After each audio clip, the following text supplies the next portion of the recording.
Here we are. I have never had so many highs or lows, such extreme highs or lows in one race.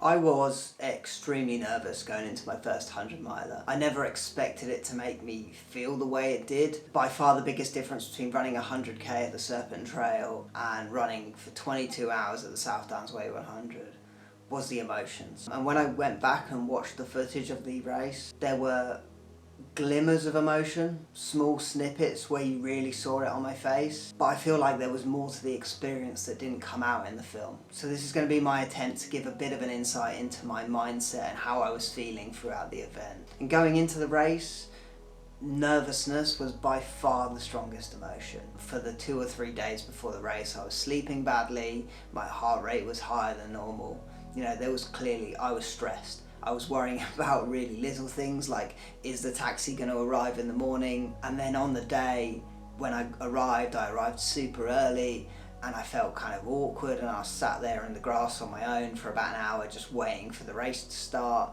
And even when we started, everybody set off super fast. I was like, oh, have I got this wrong? Is my pacing strategy off? The first hour or two, I was really just focused on trying to settle into an easy running pace and just forgetting that I was doing this big event. Socializing, chatting to other runners made a huge difference in that regard.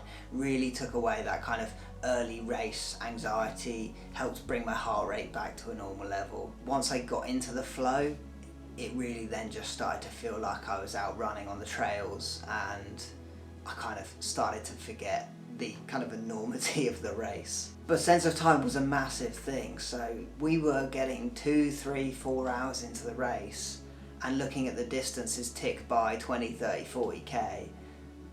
But the kind of feeling of how much longer we had to go, knowing that I had another 130, 140k of running, I think it helped a lot having smaller aid stations and distances to work towards, but it was kind of this daunting feeling of what a massive undertaking it was. And as the day moved on, it definitely started to warm up. Very early on we started to feel it, but at first it was kind of just making it a bit harder to run, so we slowed down and it wasn't such an issue. But as the day progressed, I definitely started to feel a bit of fatigue from the heat, where it felt like emotionally I was just slowly getting ground down because of this constant heat for hour after hour after hour. And throughout the rest of the day, that heat fatigue just kept on building and building and building, and towards the end of the afternoon it really just started to become quite overwhelming, where all I thought about was, how can I possibly cool down? I just need to get to the point of the race where it's going to cool down. And that's when I got into the low moment,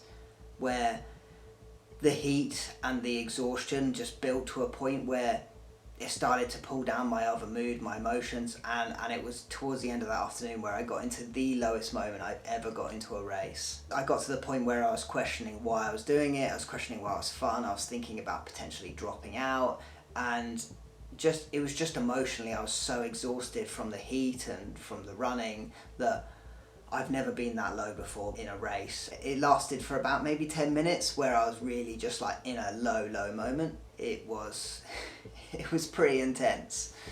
And it passed. After about 15-20 minutes, I started to feel normal again. Yeah, it was still hot, but it was manageable. But that was a kind of an experience I've never had in a race before, where it wasn't like when you're running a hard marathon and you hit the wall and you're like, oh, I can't go on because I don't have enough energy. It was emotional, it was mental. I was just so emotionally fatigued from the race, from the heat. Totally new experience for me. But I remember getting to the aid station at 87k Washington was just a massive relief. Knowing that the heat of the day was pretty much gone, and it was going to start to cool down from there, and that I could refresh, change my t-shirt. That was like a big turning point for me mentally, where I thought, right, now I can push on and get to the finish line. When I've run other ultramarathons, a large part of the race has been about managing my body, making sure that I didn't run too hard so that my muscles wouldn't get too exhausted and cramp. During this 100 miler, I didn't really have that same kind of issue because we were running so much slower, but there was this building fatigue in my muscles, in my body, and I always felt that on the hills. just working my way up each of those big hills, I really started to feel this kind of building fatigue in my body. And then at about the 90k mark, my stomach started to go dodgy, and I had a 2-hour period where I couldn't keep food or drink down, and that whole section, all I was thinking about was my stomach, was managing my stomach, because it was 50-50. I didn't know whether my stomach was going to improve and I'd be able to start getting food down again, or it would just completely give up and then I would have to drop out. And it really could have gone one of two ways, but for that section, all I was thinking about was my stomach, which is not the nicest feeling in the world. But then as night fell, I had my second wind, and I have never had a feeling like this before. And I've read about it and I've seen films where people talk about it, but that second wind that you get during an ultramarathon where your body is completely broken down. I'd gone from completely low moments where I thought, I'm going to drop out because of the heat, I'm going to drop out because of my stomach. I was like, I'm not going to get to the end, to then having just the most amazing turnaround. My body felt great, my stomach started consuming anything I threw at it, but just my energy levels felt great. And that's when I went into that night section just feeling unbelievable. And just that high of being 16-20 hours into a race and just running hard. I know people talk about the runner's high a lot. It's kind of this like mythical thing. Some people say they get it on every run. Some people say it's something that only happens once. I have never had a feeling like this, but if anybody was to say, how would you describe runner's high, it would be this. Like during a massive ultramarathon, and just suddenly having everything come back to life. Like my legs suddenly felt good. I was running up hills. It was amazing. And then having this like really good feeling going into the night section, I had a lot of anxiety about this night section. Like before the race, when I first signed up to my first 100 miler, I thought the biggest challenge is going to be the night section. At that point I'm going to be exhausted. I just don't know what state of mind I'm going to be in at that point. And I've never run through the night in a race before. I absolutely loved it. And yeah, I never felt like I was alone. I never felt like I was going to get lost. I never felt uncomfortable or lonely or anything like that. I never felt tired. It's really hard to describe how different it felt. Like sometimes when I'm out running at night time in the winter here in Winchester, sometimes I'll go out on the trails and I won't be totally comfortable or relaxed. I'll feel like, you know, I'm going to run into somebody or something like that I don't want to run into. You know, there's always that kind of bit of nervousness, and you go out on the trails and you're like, oh, what's that noise? And I never really felt like that during the race. I always knew there was another runner ahead of me who'd gone through the same section of trail with a head torch on. I know there were people behind me. You know, pretty much the whole time I could see head torches in the distance, in front or behind of me. And we came through aid stations, people were there looking after you. For me, the nighttime section was this kind of, I had this big worry about it, and then it turned out to be probably the best section of the whole race, where I felt great. It was a cooler temperature and I was running well.